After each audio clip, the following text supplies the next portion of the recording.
de retour. Puisque ce dernier message a finalement été publié, je devrais probablement faire savoir à tout le monde ce qui s'est passé.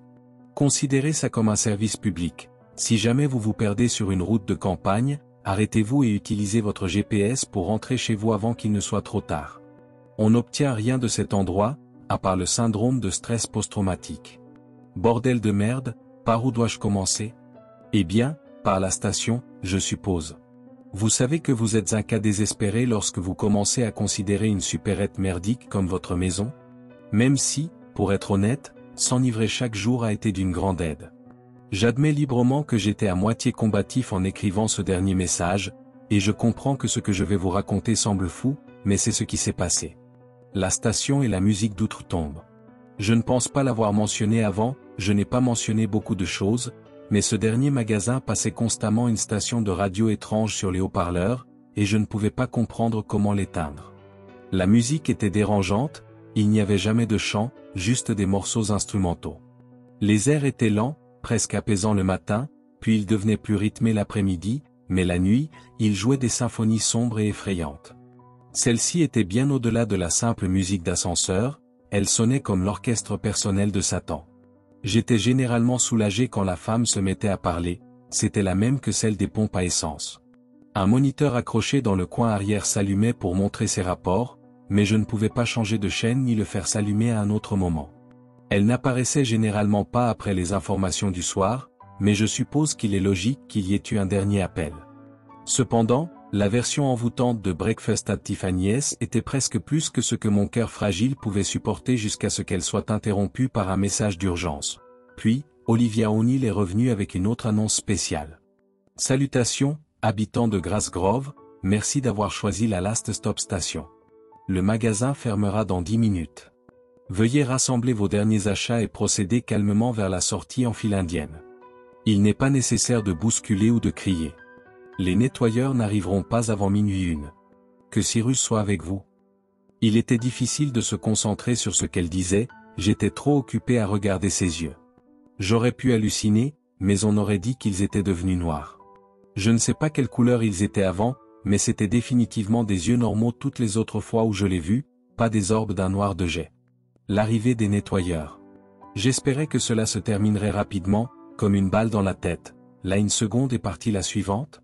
Merde, la seule fois où j'ai essayé de manger une balle, je n'ai pas pu appuyer sur la gâchette. Je n'ai pas cessé de me dissuader et j'ai fini par ranger l'arme sous le comptoir. Je ne pouvais pas m'en débarrasser, mais je ne voulais plus la regarder non plus. À 23h59, je me battais contre la montre pour me saouler jusqu'à l'évanouissement et j'ai cru avoir réussi quand tout est soudainement devenu noir, mais cela n'a duré qu'une seconde. Tout aussi rapidement, une sirène rouge silencieuse est descendue du plafond, et la lumière stroboscopique m'a tellement étourdi que j'ai vomi partout sur mes chaussures. J'ai jeté un coup d'œil à l'horloge juste à temps pour voir les 5 dernières secondes s'écouler, et, à minuit pile, la sirène s'est rétractée dans le plafond. Les lumières sont revenues plus vives que jamais, et tandis que des taches dansaient encore dans ma vision, les portes automatiques se sont ouvertes. J'ai failli vomir à nouveau lorsque plusieurs taches blanches et floues sont entrées dans la station et se sont séparées dans toutes les directions. Les voir s'aligner a été un moment de lucidité, mais j'étais trop mal en point pour formuler un discours sensé en paniquant. J'ai essayé de demander qui ils étaient, ce qu'ils voulaient, mais il n'y a pas moyen de savoir ce que j'ai réellement dit, et ils n'allaient de toute façon jamais parler. Ils ont avancé, et j'ai reculé. Quand j'ai heurté le comptoir en reculant, je suis passé par-dessus et j'ai continué à ramper sur la plus grande distance possible. Ma vision s'éclaircissait enfin, et j'ai ressenti un léger soulagement en réalisant que les intrus n'étaient que des humains portant une sorte de combinaison de protection et non des perdus. Je ne sais pas pourquoi, mais j'ai nommé celui qui s'est approché de moi, Al. Il était le seul à reconnaître mon existence, aucun des autres n'a même jeté un coup d'œil dans ma direction. Certains étaient en train de réapprovisionner les étagères tandis que d'autres nettoyaient, et c'est à ce moment-là que je me suis souvenu de l'histoire des « nettoyeurs » qui arrivait à minuit 1. La vérification. Avez-vous déjà vu un film où ils vérifient la radioactivité avec de petites machines qui cliquent et bipent? Eh bien, ces gars-là en avaient qui semblaient sortir des années 50. J'ai d'abord pensé que c'était de petites radios, elles avaient des poignées qui sortaient du dessus avec quelques cadrans de chaque côté, et il y avait un détachement qui ressemblait à un microphone sans l'embout. Je n'ai pas pu m'empêcher de laisser échapper un léger cri quand Al m'a finalement acculé. Je l'ai supplié de ne pas me faire de mal, et il m'a fallu plusieurs secondes pour réaliser qu'il ne le faisait pas, il était en train de me scanner. Après que sa machine n'a pas réussi à détecter ce qu'elle cherchait, il l'a rangé et s'est approché de moi. Pas d'une manière rapide ou menaçante, mais décontractée, et a placé ses deux mains sur mes hanches. Quand j'ai senti ses doigts se refermer, j'ai pensé. Hugh, ce n'est pas important ce que j'ai pensé, mais j'ai vraiment hurlé cette fois-là. Toutes les têtes dans la station se sont tournées pour me regarder fixement, ils n'avaient pas l'air en colère, juste effrayants. Toutes les machines étaient éteintes à ce moment-là, donc il y avait un silence complet quand Al a replacé ses mains sur mes hanches, et, d'un mouvement fluide, il a tiré ma chemise par-dessus ma tête. Je ne sais pas pourquoi j'ai levé les bras. Je suppose que c'était un réflexe. Après avoir laissé tomber ma chemise sur le sol, Al a essayé de déboutonner mon pantalon. J'étais en infériorité numérique de plus de 10 contre 1, et il ne faisait aucun doute que ces gens voulaient faire ce qu'ils voulaient.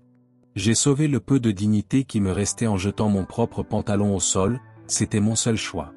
Je pense que j'aurais été d'accord si ça s'était arrêté là, mais j'ai découvert de nouvelles profondeurs de terreur inexplorées quand mon pantalon a été ajouté au tas, mais qu'elle revenait encore pour plus. Plus. Tout ce qu'il me restait, c'était des chaussettes, des chaussures et des caleçons. Même mon arme et mon sac étaient ajoutés au tas. J'ai jeté mes chaussettes et mes chaussures à leurs pieds dans une tentative désespérée de garder mes caleçons et j'ai commencé à marcher vers la sortie, mais j'ai à peine fait 3 pas avant d'être interpellé. 2 hommes m'ont tenu par les bras tandis qu'un troisième me dépouillait de mon dernier lambeau d'humanité. J'ai été scanné et de nouveau confirmé comme exempt avant d'être poussé dehors.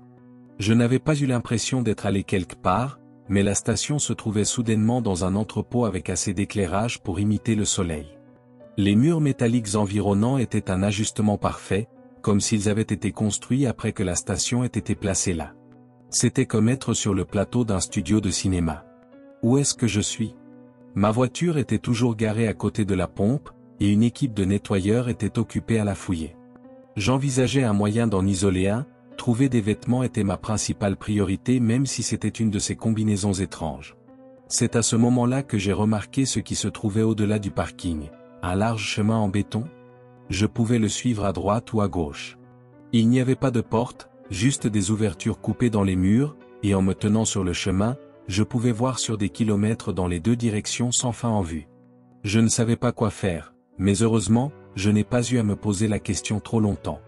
Alors que je regardais à gauche une fois de plus, ce que je pensais être un mur solide s'est ouvert en une porte. Cela m'a d'abord fait peur, et j'étais prêt à courir dans l'autre direction quand un homme est soudainement sorti et m'a fait signe d'approcher. C'était réconfortant de voir qu'il n'était pas habillé comme un nettoyeur, mais ce n'est pas ce qui m'a fait lui faire confiance. Je lui ai fait confiance parce qu'il portait le même regard de terreur que j'imaginais porter moi-même. Ses yeux scrutaient les tunnels comme si quelque chose pouvait apparaître à tout moment, et je n'étais pas prêt à apprendre ce qui avait mis cette terreur sur son visage. Quand j'ai été assez près, il m'a tiré à travers la porte et l'a claqué derrière moi. Bordel de merde, par où même commencer ? Eh bien, par la station, je suppose. On sait qu'on est désespéré quand on commence à considérer un misérable dépanneur comme sa maison. Bien que, pour être honnête, s'enivrer tous les jours a été d'une grande aide. J'admets librement que j'étais à moitié en état de guerre en écrivant ce dernier message, et je comprends que ce que je m'apprête à vous raconter peut sembler fou, mais c'est ce qui est arrivé. Je ne pense pas l'avoir mentionné auparavant, je n'ai pas mentionné beaucoup de choses, mais ce dernier magasin diffusait en permanence une station de radio étrange sur les haut-parleurs, et je ne pouvais pas trouver comment l'éteindre. La musique était inquiétante, il n'y avait jamais de chant, juste des morceaux instrumentaux. Les airs étaient lents, presque apaisants le matin, puis ils devenaient plus optimistes l'après-midi, mais la nuit, ils jouaient des symphonies sombres et effrayantes. Celle-ci allait bien au-delà de la simple musique d'ascenseur, elle sonnait comme l'orchestre personnel de Satan. J'étais généralement soulagé quand la femme se mettait à parler, c'était la même que celle des pompes à essence. Un moniteur accroché dans le coin arrière s'allumait pour montrer ses rapports, mais je ne pouvais ni changer la chaîne ni le faire s'allumer à un autre moment. Elle n'apparaissait généralement pas après les nouvelles du soir, mais je suppose qu'il est logique qu'il y ait eu un dernier appel. Cependant, la version envoûtante de Breakfast at Tiffany's était presque plus que ce que mon cœur fragile pouvait supporter jusqu'à ce qu'elle soit interrompue par une diffusion d'urgence. Puis, Olivia O'Neill est revenue avec une autre annonce spéciale. Salutations, les habitants de Grass Grove, merci d'avoir choisi la Last Stop Station. le magasin fermera dans 10 minutes. Veuillez rassembler vos derniers achats et procéder calmement vers la sortie en file indienne. Il n'est pas nécessaire de bousculer ou de crier. Les nettoyeurs n'arriveront pas avant minuit 1. Que Cyrus soit avec vous. Il était difficile de se concentrer sur ce qu'elle disait, j'étais trop occupé à regarder ses yeux. J'aurais pu halluciner, mais ils semblaient être devenus noirs. Je ne sais pas quelle couleur ils étaient avant, mais c'était définitivement des yeux normaux toutes les autres fois où je l'ai vu, pas des orbes d'un noir de jet. Les nettoyeurs. J'espérais que cela se terminerait rapidement, comme une balle dans la tête. Là une seconde est partie la suivante. Merde, la seule fois où j'ai essayé de me tirer une balle, je n'ai pas pu appuyer sur la gâchette. Je n'ai pas cessé de me dissuader et j'ai fini par ranger l'arme sous le comptoir. Je ne pouvais pas m'en débarrasser, mais je ne voulais plus la regarder non plus. À 23h59, je me battais contre la montre pour me saouler jusqu'à l'évanouissement et j'ai cru avoir réussi quand tout est soudainement devenu noir, mais cela n'a duré qu'une seconde.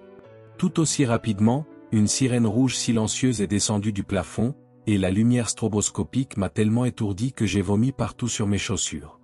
J'ai jeté un coup d'œil à l'horloge juste à temps pour voir les 5 dernières secondes s'écouler, et, à minuit pile, la sirène s'est rétractée dans le plafond. Les lumières sont revenues plus vives que jamais, et tandis que des taches dansaient encore dans ma vision, les portes automatiques se sont ouvertes.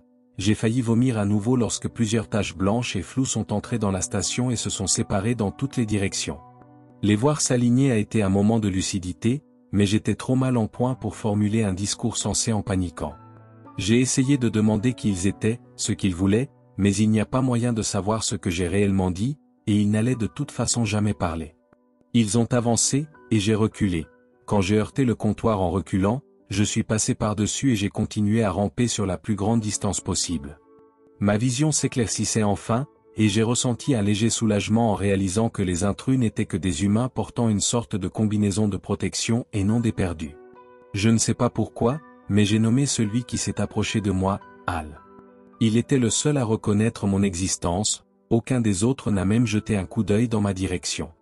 Certains étaient en train de réapprovisionner les étagères tandis que d'autres nettoyaient, et c'est à ce moment-là que je me suis souvenu de l'histoire des « nettoyeurs » qui arrivait à minuit 1. Avez-vous déjà vu un film où ils vérifient la radioactivité avec de petites machines qui cliquent et bipent? Eh bien, ces gars-là en avaient qui semblaient sortir des années 50. J'ai d'abord pensé que c'était de petites radios, elles avaient des poignées qui sortaient du dessus avec quelques cadrans de chaque côté, et il y avait un détachement qui ressemblait à un microphone sans lembeau. Je n'ai pas pu m'empêcher de laisser échapper un léger cri quand Al m'a finalement acculé. Je l'ai supplié de ne pas me faire de mal, et il m'a fallu plusieurs secondes pour réaliser qu'il ne le faisait pas, il était en train de me scanner. Après que sa machine n'a pas réussi à détecter ce qu'elle cherchait, il l'a rangé et s'est approché de moi. Pas d'une manière rapide ou menaçante, mais décontractée, et a placé ses 2 mains sur mes hanches. Quand j'ai senti ses doigts se refermer, j'ai pensé. Hugh, ce n'est pas important ce que j'ai pensé, mais j'ai vraiment hurlé cette fois-là. Toutes les têtes dans la station se sont tournées pour me regarder fixement, ils n'avaient pas l'air en colère, juste effrayants. Toutes les machines étaient éteintes à ce moment-là, donc il y avait un silence complet quand Al a replacé ses mains sur mes hanches, et, d'un mouvement fluide, il a tiré ma chemise par-dessus ma tête. Je ne sais pas pourquoi j'ai levé les bras. Je suppose que c'était un réflexe. Après avoir laissé tomber ma chemise sur le sol, Al a essayé de déboutonner mon pantalon. J'étais en infériorité numérique de plus de 10 contre 1, et il ne faisait aucun doute que ces gens voulaient faire ce qu'ils voulaient. J'ai sauvé le peu de dignité qui me restait en jetant mon propre pantalon au sol, c'était mon seul choix. Je pense que j'aurais été d'accord si ça s'était arrêté là, mais j'ai découvert de nouvelles profondeurs de terreur inexplorées quand mon pantalon a été ajouté au tas, mais qu'Al revenait encore pour plus. Tout ce qu'il me restait, c'était des chaussettes, des chaussures et des caleçons. Même mon arme et mon sac étaient ajoutés au tas.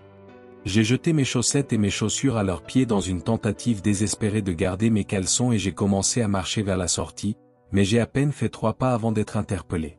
2 hommes m'ont tenu par les bras tandis qu'un troisième me dépouillait de mon dernier lambeau d'humanité. J'ai été scanné et de nouveau confirmé comme exempt avant d'être poussé dehors. Je n'avais pas eu l'impression d'être allé quelque part, mais la station se trouvait soudainement dans un entrepôt avec assez d'éclairage pour imiter le soleil. Les murs métalliques environnants étaient un ajustement parfait, comme s'ils avaient été construits après que la station ait été placée là. C'était comme être sur le plateau d'un studio de cinéma. Un nouvel allié. Ma voiture était toujours garée à côté de la pompe, et une équipe de nettoyeurs était occupée à la fouiller. J'envisageais un moyen d'en isoler un, trouver des vêtements était ma principale priorité même si c'était une de ces combinaisons étranges. C'est à ce moment-là que j'ai remarqué ce qui se trouvait au-delà du parking. Un large chemin en béton? Je pouvais le suivre à droite ou à gauche. Il n'y avait pas de porte, juste des ouvertures coupées dans les murs, et en me tenant sur le chemin, je pouvais voir sur des kilomètres dans les deux directions sans fin en vue. Je ne savais pas quoi faire, mais heureusement, je n'ai pas eu à me poser la question trop longtemps. Alors que je regardais à gauche une fois de plus, ce que je pensais être un mur solide s'est ouvert en une porte. Cela m'a d'abord fait peur, et j'étais prêt à courir dans l'autre direction quand un homme est soudainement sorti et m'a fait signe d'approcher. C'était réconfortant de voir qu'il n'était pas habillé comme un nettoyeur, mais ce n'est pas ce qui m'a fait lui faire confiance. Je lui ai fait confiance parce qu'il portait le même regard de terreur que j'imaginais porter moi-même. Ses yeux scrutaient les tunnels comme si quelque chose pouvait apparaître à tout moment, et je n'étais pas prêt à apprendre ce qui avait mis cette terreur sur son visage. Quand j'ai été assez près, il m'a tiré à travers la porte et l'a claqué derrière moi. Je me suis retrouvé dans ce que je ne peux décrire que comme un entrepôt Amazon. C'était comme la mer de tous les Sames Club, et nous étions entourés d'étagères de sacs poubelles et de rouleaux de papier essuie-tout.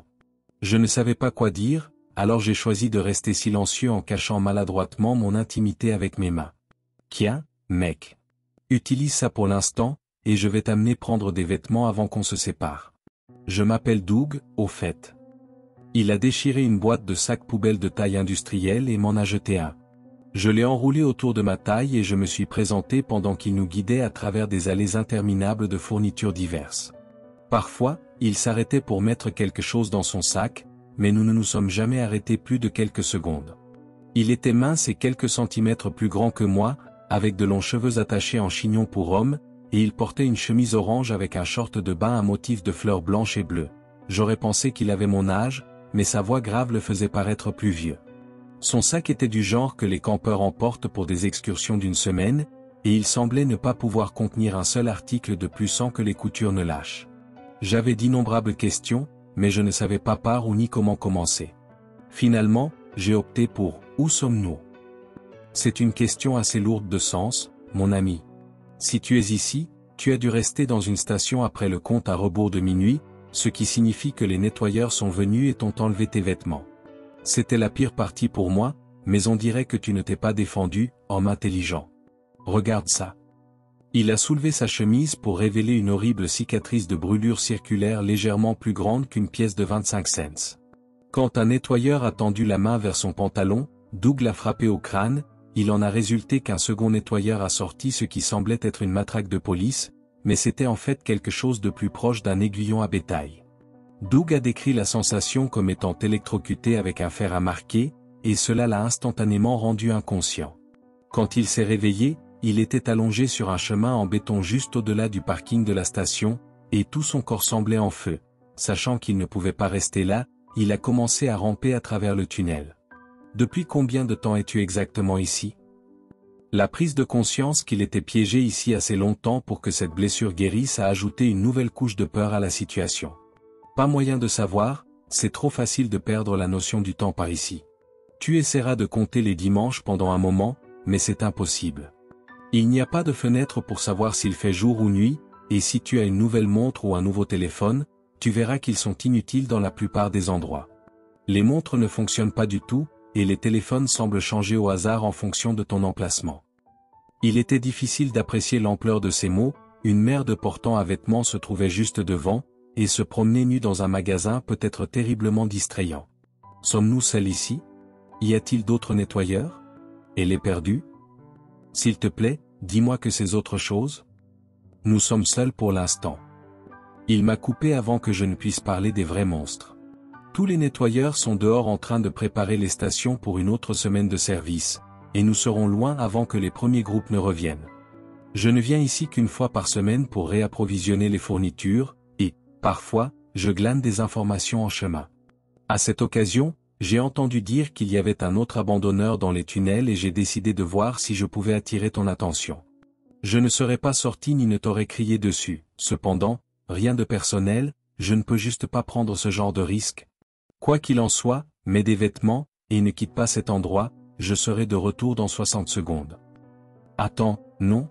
Je n'avais aucune idée de ce qu'il faisait, je pensais qu'il me laissait, mais je devais m'habiller avant de le poursuivre. On ne savait pas quand, ou si, j'aurais une autre occasion. J'ai attrapé le premier de chaque article que j'ai vu à ma taille et je me suis habillé aussi vite que possible. Au final, j'avais une version bleue électrique de la chemise de station de Doug, une version grise et rouge de son short, et des tongs noirs. Je n'arrive toujours pas à croire qu'il n'y avait pas une seule paire de jeans. Tout semblait typique de ce que l'on s'attend à trouver dans les stations-service près des autoroutes très fréquentées qui vendent des souvenirs inhabituels aux voyageurs. J'étais en train de me demander quoi faire à propos de Doug quand je l'ai vu revenir avec un sac supplémentaire en bandoulière. Tiens, mets des vêtements en plus. Il m'a jeté le sac avant de continuer.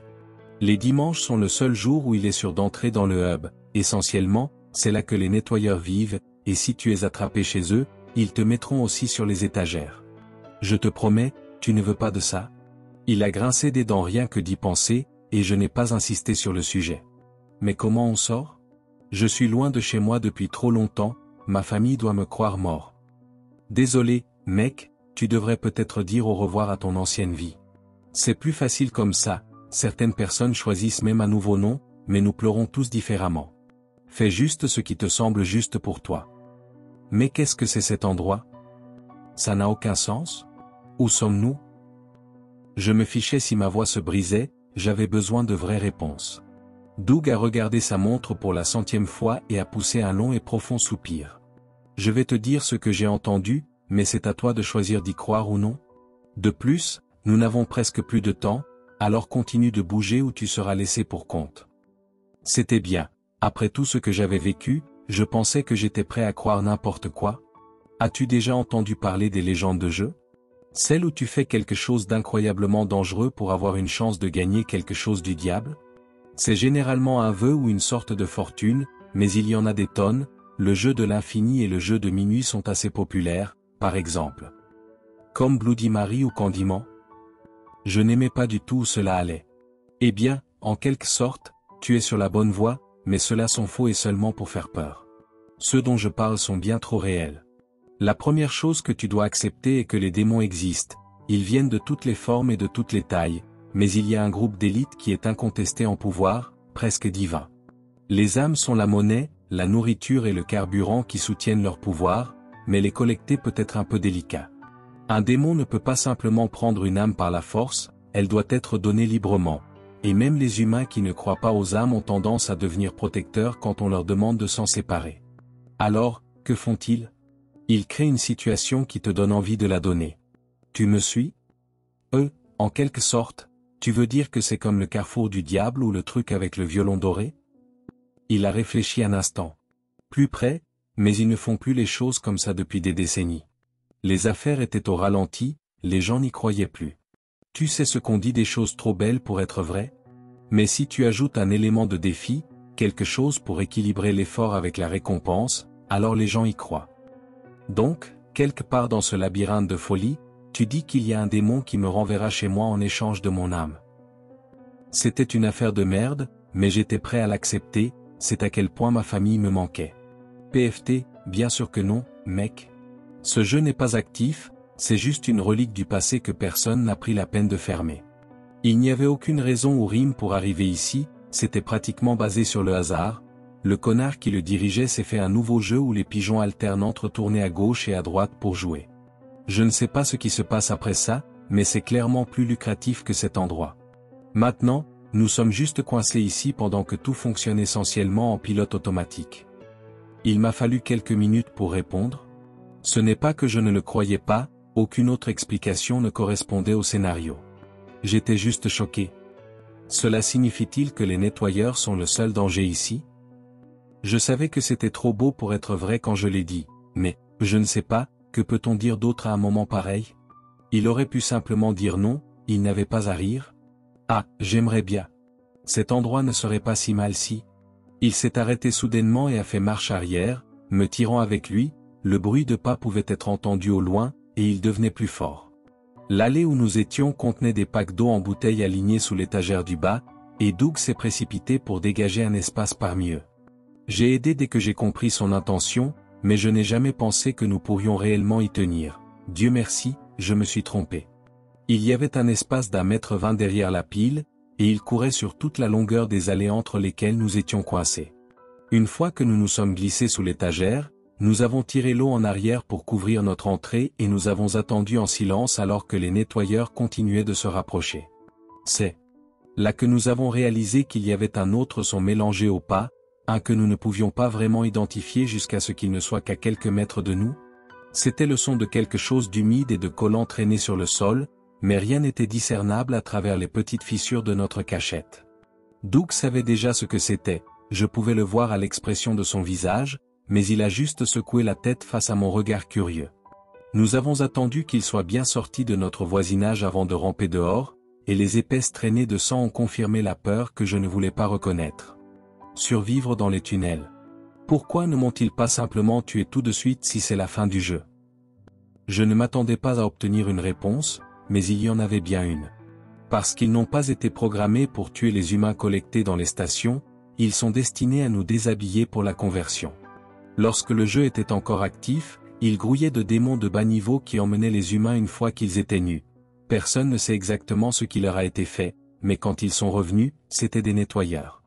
Ils ne parlent pas, ils font juste ce pourquoi ils sont programmés, sans exception. Alors pourquoi ont-ils tué qui que ce soit? Il n'y a aucune chance que quelqu'un ait survécu à une telle perte de sang. Cette personne devait être ici, en train de prendre des fournitures comme nous. Chaque tunnel est connecté à cet endroit, c'est le hub des fournitures. Ici, les nettoyeurs ne sont programmés que pour réapprovisionner les articles en vrac, et, pour autant qu'ils sachent, les humains sont essentiellement du bétail, donc ils sont emmenés à la transformation de la viande. À chaque révélation choquante, je devenais légèrement plus insensible à la panique. J'avais déjà atteint ce point-là moins de 24 heures auparavant, mais quand j'ai survécu au compte à rebours, cela a restauré un brin d'espoir. Puis, j'ai vu des gens en combinaison de protection comme une sorte de fonctionnaire, et, pendant le plus bref des instants, j'ai pensé qu'ils étaient là pour aider. J'ai voulu écraser ce brin d'espoir quand mes vêtements ont été pris, mais Doug est apparu, et cette foutue chose a grandi. Il a fallu une minute pour que tout ce qu'il a dit s'imprègne vraiment et étouffe l'espoir à la racine. Une partie de moi voulait juste évaluer le moyen le plus simple de mourir et d'en finir. Quelle est la taille de cet endroit? Qu'y a-t-il d'autre dehors? C'est sans fin, tu ne comprends pas? Nous ne sommes pas sur Terre, nous ne sommes même pas dans le même univers. Nous sommes essentiellement dans les limbes, tu peux regarder derrière chaque porte, mais tu ne trouveras jamais de sortie. Peu importe le genre de pièce sur laquelle tu tombes, tu es toujours dans les tunnels, n'oublie jamais ça. Il a montré un peu d'émotion avec la dernière phrase, et j'ai réalisé qu'il avait probablement été un homme complètement différent avant cet endroit. Nous avons tourné dans une allée de fournitures de jardinage, et il y avait un panneau sorti au-dessus d'une porte rouillée sur le mur du fond. Doug a jeté un dernier coup d'œil autour de lui et m'a tendu une paire de cisailles avant de sortir un grand couteau de chasse qui avait été dissimulé sous sa chemise. Désolé, nous n'avons pas eu le temps pour une vraie arme, mais c'est mieux que rien. Les armes à feu sont-elles la seule chose qu'ils ne stockent pas ici? Ou es-tu juste très doué avec cette chose? J'ai fait un signe de tête vers son couteau tout en essayant de trouver un moyen confortable de manier mes cisailles. Oh, il y a beaucoup d'armes et de munitions. Mais tu ne veux pas les utiliser. Certains des démons de bas niveau sont restés derrière pour jouer les alphas. S'ils entendent un coup de feu, ils appellent des renforts, et tout le monde accourt? Nous avons perdu beaucoup de bonnes personnes de cette façon, et maintenant, nous évitons complètement les armes à feu. N'oublie jamais, ils n'ont pas le pouvoir d'accorder de grands vœux, mais ça ne les empêchera pas de dire qu'ils le font. Attends, nous? Alors, tu es avec un groupe? Combien? On pourrait probablement éliminer les nettoyeurs sans armes. Si on peut prendre le contrôle du hub? Ne parle pas comme ça, c'est du suicide. Tu penses que ça n'a pas été essayé? Tu penses que tu es la première personne désespérée de rentrer chez elle? Il y avait cette personne dans le groupe qui nous a trouvés, mais aujourd'hui, il y en a 5, et pas une seule n'est la même. Au cours de la première année, chacun des 7 originaux est mort, ainsi que pas mal d'autres, et la plupart ne peuvent même pas être imputés aux démons. Il chuchotait, et je pouvais à peine distinguer ces mots au-dessus du grincement de la porte, mais il n'y avait pas de méprise possible sur ce ton. Nous sommes sortis furtivement, et nous étions dans un tunnel identique à celui d'avant, sans fin dans chaque direction. Je suis désolé pour tes amis? Je ne savais pas quoi dire d'autre. Écoute, je vais te dire la règle de survie la plus importante, ne les laisse jamais te voir. Ils ne toléreront pas les humains qui courent librement dans leur royaume dérangé. Une fois qu'ils savent que tu existes, la meute entière ne se reposera pas avant de t'avoir pourchassé, et, Jesse, ils n'ont pas besoin de dormir. Cela a redonné de la vie à ma terreur. Alors qu'est-ce qu'il y a d'autre ici? Où sommes-nous censés nous cacher quand nous ne pouvons pas être dans le hub? Les autres pièces, je vais te montrer comment les trouver. Regarde d'où nous venons, vois-tu le contour de la porte? Tes yeux s'habitueront à repérer les lignes droites plus vite que tu ne le penses. Tu voudras choisir quelque chose près d'une entrée de hub, mais ne reste jamais trop longtemps au même endroit. Et si jamais tu vois un résidu noir et visqueux ou si tu sens une odeur de viande pourrie, quitte la zone aussi vite et silencieusement que possible. Cela signifie qu'un démon est à proximité. Cette fois, son choix de mots était sans équivoque, je n'étais pas invité à rejoindre le groupe. Je ne suis pas un homme particulièrement sensible ou mesquin, mais la perspective d'être seul dans ces tunnels, je ne pouvais pas le supporter. Oh, je comprends. Je suppose que je n'ai pas été sélectionné pour votre club exclusif, hein? Le visage qu'il a fait en retour était brut et puissant, j'ai presque voulu m'excuser, mais c'était difficile d'être compatissant dans ces circonstances. Puis, ces mots m'ont coupé le souffle. Pas de manque de respect, tu as l'air d'un chic type, mais je ne fais plus confiance aux étrangers. Tout ce qu'il me reste, c'est ma femme, et aucun autre homme ne l'approchera plus jamais. D'accord? Que tu le comprennes ou non, tu as de la putain de chance d'être seul. Il n'a pas fallu un détective pour assembler ces pièces, et c'était un point impossible à contester, je ne lui aurais pas fait confiance non plus. Il n'y avait qu'une seule chose à dire? D'autres conseils? Joue les probabilités, les tunnels sont sans fin. Nous ne savons pas combien de démons sont dehors, mais tant que tu continues de bouger, tu n'en rencontreras probablement pas. Si tu te barricades au même endroit, quelque chose finira par tomber sur toi. Quand nous changeons d'emplacement, nous marchons 6 heures avant de chercher la prochaine entrée du hub, puis, nous vérifions les portes les plus proches pour un endroit où nous reposer jusqu'au prochain nettoyage de la station. Et sois très prudent en qui tu as confiance. De nouvelles personnes arrivent chaque semaine, et même les gens bien peuvent faire des choses horribles quand ils sont désespérés. Ces mots m'ont rappelé des souvenirs de Rob, mais je les ai repoussés au plus profond, là où ils doivent être. Attends. Mais comment je garde la trace des jours? Et quand on s'est rencontrés pour la première fois, tu as dit que tu avais entendu qu'il y avait un nouvel abandonneur? Qu'est-ce que ça voulait dire? Qui te l'a dit? Nous marchions côte à côte, la tête penchée l'une vers l'autre, chuchotant à voix basse, mais j'ai dû me retenir de crier à la fin. On s'attendait à ce que je traite trop d'informations trop rapidement, et la menace d'une crise de panique totale se profilait de plus en plus près. Chaque pièce diffuse la même chaîne de radio que tu as entendue dans la station. Je ne suis pas sûr pourquoi elle ne fonctionne pas dans le hub, mais je suppose que les nettoyeurs n'en ont pas besoin. Et nous sommes des abandonneurs, nous sommes restés dans la station parce que nous voulions arrêter de jouer sans passer par le niveau final. C'est pratiquement un écran de fin de partie? Quant à qui m'a parlé de toi? Eh bien, il y a quelques personnes qui veulent mettre fin à la misère des nettoyeurs, et ils se fichent de mourir dans le processus. Ils ont tendance à prendre des risques extrêmes comme voler les uniformes des nettoyeurs et infiltrer leurs rangs. Si l'un d'eux s'approche de toi avec les 2 mains paumes vers le haut, c'est le signal. Essaie de les aider si tu peux, ils font du bon travail. Je sais que je voudrais être mis à terre si c'était moi. J'essayais de graver chaque mot dans ma mémoire, mais je ne pouvais penser qu'à marcher seul dans ces tunnels lugubres, à tel point que j'ai failli manquer les fines fissures en forme de porte à côté de l'endroit où Doug s'était arrêté. Je suppose que c'est ici que nos chemins se séparent. Merci pour tout, vraiment. Je serais déjà mort sans toi. Ça te dérange de me montrer comment ces choses s'ouvrent avant que je parte? Ma voix est sortie moins ferme que je ne l'espérais. Pousse juste. Le mur s'est ouvert comme une porte battante avec le moindre effort, et il m'a donné un dernier avertissement. N'oublie pas la boue, si tu dois t'échapper, cours à travers la porte la plus proche et trouve immédiatement une autre sortie. Puis, trouve une autre porte et une autre sortie. Fais-le au moins 4 ou 5 fois. Tous les tunnels sont droits, la seule façon de changer de direction est de traverser une pièce. Et bonne chance. Nous nous sommes serrés la main avant qu'il ne disparaisse dans ce qui ressemblait à un hall d'hôtel des années 90, et j'ai aperçu sa femme alors que la porte se fermait. Elle avait une cicatrice déchiquetée à travers la gorge, et c'est à ce moment-là que j'ai su que Doug avait eu raison, j'avais de la chance d'être seul. J'ai erré dans le tunnel sans fin pendant des heures, espérant que j'aurais la force de résister à la fuite quand je croiserais enfin le chemin d'un démon. Je n'étais pas intéressé à vivre le reste de ma vie dans le terrain de jeu d'un monstre, mais j'étais toujours terrifié à l'idée de mourir. Puisque je ne serais pas en mesure de me pendre ou de me tirer dessus, j'espérais qu'un démon pourrait prendre l'affaire en main. Ne sous-estimez jamais vos instincts de survie, les amis. J'ai continué à marcher sous les lumières faibles et clignotantes, et la première fois qu'elles sont devenues complètement noires, j'ai pensé que quelque chose arrivait. Toutes mes grandes paroles ont disparu alors que je commençais à me jeter contre le mur, cherchant une porte. À ce moment-là, je ne me suis pas souvenu de « mais c'est ce que je voulais ». J'étais en pleine panique, agissant par pur instinct et me battant pour survivre avec tout ce que j'avais. Puis, les lumières ont soudainement scintillé à nouveau, et il n'y avait rien en vue. Il s'avère que c'était un phénomène assez courant dans les tunnels. Je ne me suis pas trop inquiété d'avoir échoué à mon premier test cependant. Après tout, quelle chance avais-je seul là-bas? Je ne m'attendais pas à survivre un jour de plus, encore moins des semaines. Bien que, cela ait semblé beaucoup plus long. C'était le jeudi 16 juin, quand je me suis perdu sur les backroads, et je suis rentré chez moi hier, le 11 août. C'est un peu moins d'un mois, mais cela a semblé durer des années.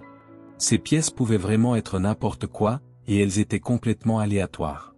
La première nuit, je suis resté dans un bowling délabré, mais ils avaient des choses du passé et du présent, de la fantaisie et de la réalité, rien n'était interdit.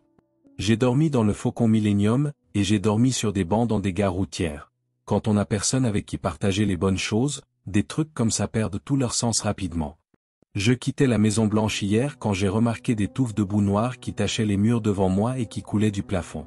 Les premières taches n'étaient qu'à 6 ou 9 mètres, et elles s'étendaient au moins aussi loin. Les lumières près de là s'éteignaient, et celles qui étaient encore allumées s'assombrissaient à la seconde, mais au bord de l'obscurité, je pouvais juste distinguer une grande forme humanoïde. Un éclair lumineux a révélé une figure sombre au centre du carrefour. Il y avait quelque chose dans sa façon de se tenir debout, face à moi, qui donnait l'impression qu'elle attendait de parler. Celle dans le tunnel était courbée comme une bête enragée, attendant de bondir sur sa prochaine proie. Ou peut-être est-ce ce que la nouvelle voulait que je pense? Quoi qu'il en soit, j'ai marché droit vers elle parce que j'étais à peu près certain qu'elle voulait seulement parler, à cause de sa façon de se tenir debout. Merde, ça sonne vraiment mal quand j'y pense à haute voix. Désolé, je suis assez fatigué, je fais ça depuis un moment, maintenant. C'est difficile à décrire, mais c'était comme regarder dans un trou noir en forme d'être humain. Là où son visage aurait dû se trouver, il n'y avait qu'un vortex de tourbillons encore plus noir, et le regarder, c'était comme tomber dans un puits sans fond. Pourtant, d'une certaine manière, ça sonnait un peu comme Samuel L. Jackson quand il a parlé. Il a dit qu'il était le propriétaire original du jeu et qu'il préférait toujours opérer à l'ancienne quand c'était possible. Il voulait savoir si je serais intéressé à échanger mon âme pour être à nouveau avec ma famille, et bon sang, j'étais intéressé. Il n'a fallu qu'une simple piqûre au doigt, quelques gouttes de sang sur une ligne pointillée, et nous étions prêts à partir. D'un mouvement de sa main, le ciel s'est dégagé et une nouvelle porte est soudainement apparue derrière nous.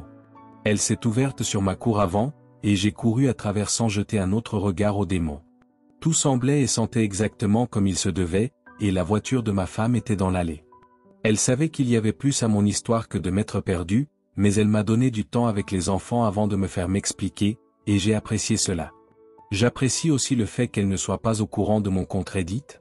J'ai fait de mon mieux pour lui raconter ce qui s'est passé, mais maintenant, elle veut que je voie un psychologue. Elle a été au téléphone toute la journée pour essayer d'en trouver un autour de la visite de la police. Un agent était censé passer pour nous parler afin que nous puissions officiellement clore le rapport de personnes disparues, mais je suppose qu'il est en retard. Je ne me plains pas, cependant, je ne veux plus jamais quitter cette maison. Appelez ça du SSPT ou ce que vous voulez, j'ai juste ce sentiment écrasant de peur que quelque chose d'horrible se produise dès que nous essaierons d'aller quelque part. Un nouveau problème. Toute cette histoire a vraiment bouleversé mon père aussi, il ne sonnait pas comme lui-même, et même ma belle-mère semble secouée par l'épreuve. Je me sens horrible pour les ennuis que j'ai causés à tout le monde, mais, merde, je dois y aller, il y a un autre problème. Ma femme a appelé le poste de police, et ils disent que le policier est déjà passé, mais que personne n'a répondu à la porte. Pouvez-vous croire cette connerie? Puis, l'appel a été coupé au milieu de leur conversation, et maintenant les lignes sont occupées. Quelle blague!